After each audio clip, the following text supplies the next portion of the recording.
आपने सुना होगा कि मथुरा के पेड़े, आगरा का पेठा, दार्जिलिंग की चाय, बनारस और कांजीवरम की साड़ी भारत में इन्हीं नामों से बहुत प्रसिद्ध है और हर दुकानदार इन्हीं नामों के साथ अपने उत्पादों को बेचना चाहता है। इसे भौगोलिक संकेत जीआई टैग कहा जाता है। भारत में अब तक लगभग 624 प्रोडक्ट्स को जीआई टैग मिल चुका है। उनमें से कुछ जीआई टैग देख लेते हैं दोस्तों, जैसे blue pottery of Jaipur Rajasthan, Chanderi fabric Madhya Pradesh का है, कच्छ एम्ब्रॉयडरी गुजरात का, सोलापुर चद्दर महाराष्ट्र का, मैसूर सिल्क कर्नाटका का, कणी शॉल जम्मू एंड कश्मीर का, कुल्लू शॉल हिमाचल प्रदेश का, मधुबनी पेंटिंग्स बिहार का, नक्शी कंठा वेस्ट बंगाल का, उड़ीसा इकाट उड़ीसा का। ठीक है, आगे पढ़ते हैं। तो भौगोलिक संकेत जीआई टैग क्या होता है? What is the meaning of geographical indication tag? भौगोलिक संकेत एक नाम या निशान होता है जो किसी निश्चित क्षेत्र विशेष के उत्पाद, कृषि, प्राकृतिक और निर्मित उत्पाद जैसे मिठाई, हस्तशिल्प और औद्योगिक सामान को दिया जाने वाला एक स्पेशल टैग है। यह स्पेशल क्वालिटी और पहचान वाले उत्पाद जो किसी विशिष्ट भौगोलिक क्षेत्र में उत्पन्न होने वाले को दिया जाता है। जिस भी किसी क्षेत्र को यह टैग दिया जाता है उसके अलावा किसी और को इस नाम को इस्तेमाल करने की अनुमति नहीं होती है। इस टैग को geographical indication of goods registration और protection act 1999 geographical indications act के तहत ज्योग्राफिकल इंडिकेशन रजिस्ट्री के द्वारा दिया जाता है, जो कि उद्योग, संवर्धन और आंतरिक व्यापार विभाग, वाणिज्य और उद्योग मंत्रालय के द्वारा दिया जाता है। कश्मीरी केसर को GI tag geographical indication registry ने directorate of agriculture Jammu Kashmir सरकार को दिया है।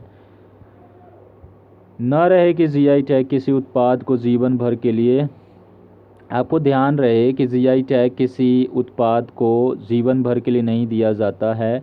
नियम के अनुसार यह 10 वर्ष के लिए दिया जाता है। इस अवधि के बाद इसे प्राप्त करने के लिए फिर से अप्लाई करना पड़ता है। कश्मीरी केसर को जीआई टैग दिया गया है अभी हाल ही में, तो आइए जानते हैं कि कश्मीरी केसर को जीआई टैग क्यों दिया गया है। ठीक है, तो दरअसल दुनिया में सबसे अधिक केसर उत्पादन करने वाला देश ईरान है, जो कि हर साल 30,000 हेक्टेयर भूमि पर 300 टन से अधिक केसर की खेती करता है। इसके अलावा स्पेन, अफ़गानिस्तान खराब क्वालिटी का केसर कम कीमत में बेचते हैं, जिसके कारण कश्मीरी केसर की कीमत लगभग 50% तक गिर गई है।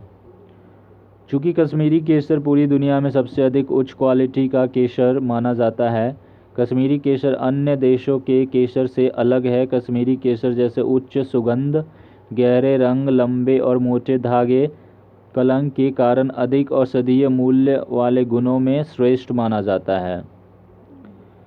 लेकिन ईरान और अन्य देशों के निम्न क्वालिटी के केसर के कारण कश्मीरी केसर उत्पादकों को काफ़ी नुकसान उठाना पड़ रहा है। इसलिए कश्मीरी केसर उत्पादक चाहते हैं कि उनके केसर को दुनिया में अलग पहचान मिले, जिससे कि उन्हें अच्छी क्वालिटी के केसर के लिए ठीक दाम मिल सके। कश्मीरी केसर को जीआई टैग मिलने के फ़ायदे। Benefits of GI tag to Kashmir saffron.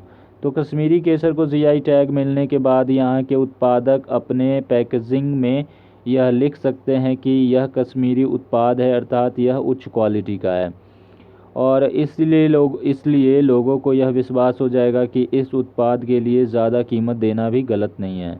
इस प्रकार जीआई टैग मिलने से कश्मीरी केसर की बाज़ार में अलग पहचान बनेगी, बिक्री बढ़ेगी और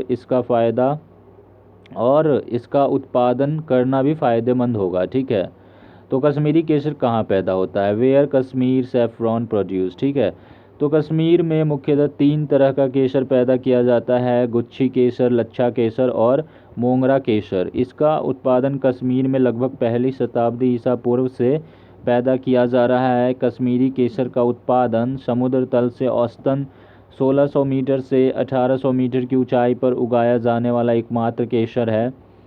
यह मुख्य रूप से पुलवामा, बडगांव, किश्तवाड़ और श्रीनगर में पैदा किया जाता है। तो तो उम्मीद है कि इस वीडियो को देखने के बाद आप समझ गए होंगे कि आखिर यह जीआई टैग क्या होता है और इसके मिलने से क्या फ़ायदे होते हैं। Thank you. Please subscribe the channel, like and share the video with your family and friends. जय हिंद, जय भारत।